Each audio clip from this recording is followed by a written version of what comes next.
When MP Nadine Dorries' use of parliamentary allowances was scrutinised, investigators found that she'd done nothing wrong, but they did suggest that she might be misleading the public into thinking she spent more time in her constituency than she was in reality.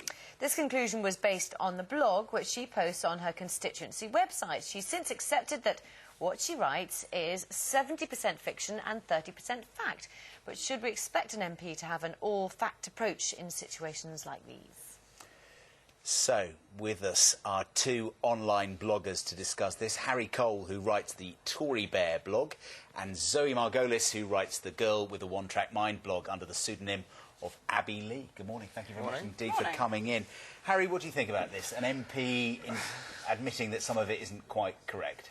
Yeah, well, I think it's a difference between admitting it wasn't quite correct and leaving key details out and changing certain names, for example, of constituents in order to protect their privacy.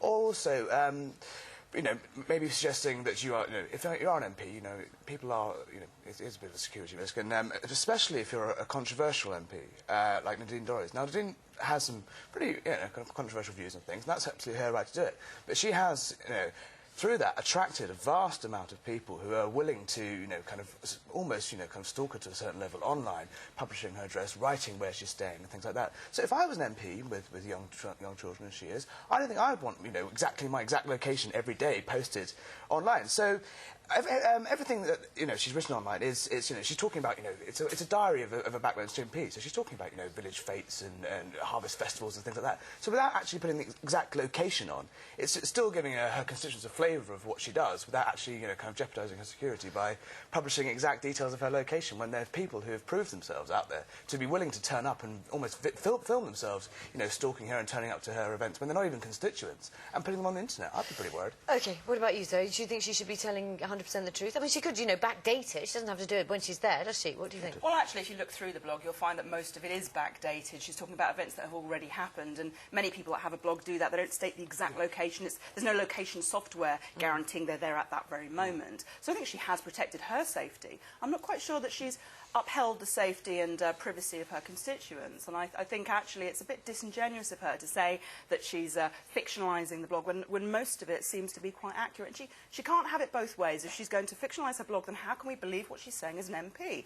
It's crying wolf. I've just been looking at her Twitter feed here, and it's quite interesting. Last night she said she'd just been for a meeting with the local police chief, and you know, that's the kind of thing she was generally doing. Now, after this huge row has broken out, which she's put just an hour ago, Twitter is the sewer of social networking media. And it goes on. Yeah, it does. It goes on much in that vein. Yeah, I think if you look at some of the things that people are writing about Nadine Dorries, if she was a left-wing MP and these attacks were coming from the right, I mean, the cries of misogynistic bullying would be deafening. But suddenly there's this weird silence. I think we need to get a little bit of a grip on reality here. What we're facing in the next month is, you know, there's going to be 3 former MPs and potentially 3 sitting MPs facing police investigation, facing trial, and yet no one's really talking about that.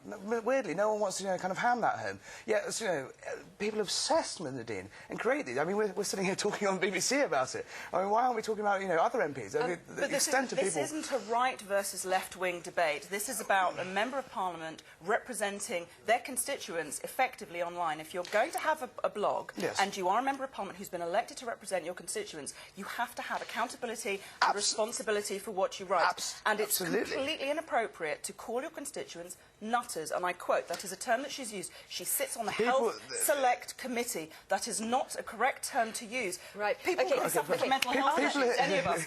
People attacking her. Very inappropriate. 98% of people attacking her are not her constituents. That's the thing. She was returned with an increased majority at the last election. Stand by what you say, and if you're an MP, that's what you're paid to do. OK. Do you think, you know, and obviously we have free speech, etc. Do you think MPs should be doing this kind of thing? Do you think they should be tweeting? Absolutely. I think they should reach out to their constituents. You know, we elect them. This is a democratic country. We should be able to see how they're representing our views and our beliefs.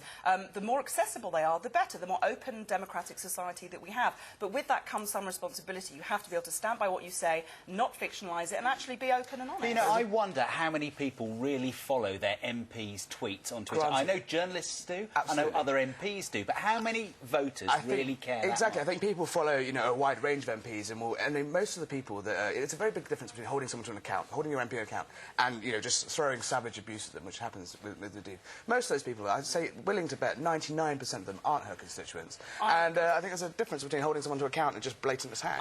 I think we have to get on with digital media here. Lots of people use writetothem.com, which is a way of accessing your MP via an online medium. Loads of people want to be able to access their MPs and Parliament because we feel disenfranchised and detached from party politics. Online medium is a wonderful way of doing that. I can tell you that she, according to this, she's been to the Barton le Clay Library and she says the people there are very discerning readers. We have to leave it there. Sorry, we have run out of time. Thank